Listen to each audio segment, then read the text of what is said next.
Per mi, els tres adjectius que defineixen el treball social sanitari seria orientadors dels recursos, tramitadors sociosanitaris i promotors de les activitats comunitàries. Si només puc triar tres, serien honest, expert i negociador. Amb tres no ho puc definir, són molts més.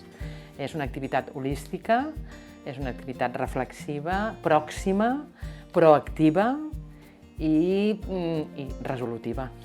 Jo em coordino en el meu dia a dia amb treball social per donar informació de tràmits administratius, recollir o donar documentació, gestionar agendes i donar informació d'activitats relacionades amb comunitària. El treball social és un pilar.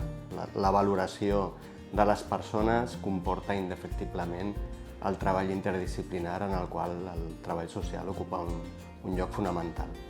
Doncs em coordino no només per fer gestions en paper, de recursos, sinó a tres nivells. A nivell del pacient, en els seus desitjos i amb les seves necessitats, a nivell de la família, per organitzar l'ambient logístic de cura al pacient i també a l'equip. El treball social sanitari em suggereix que és una part molt important i necessària de l'atenció primària. Considero que fa de nexe d'unió entre l'usuari i els recursos disponibles i fa de promotor de les activitats comunitàries.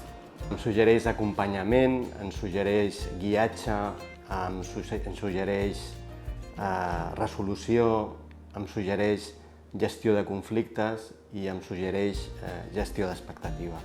Em suggereix reflexió, col·laboració i una visió nova, una visió diferent que ens fa reflexionar molt sobre el dia a dia, el nostre dia a dia a l'equip. Som treball social sanitari, som salut.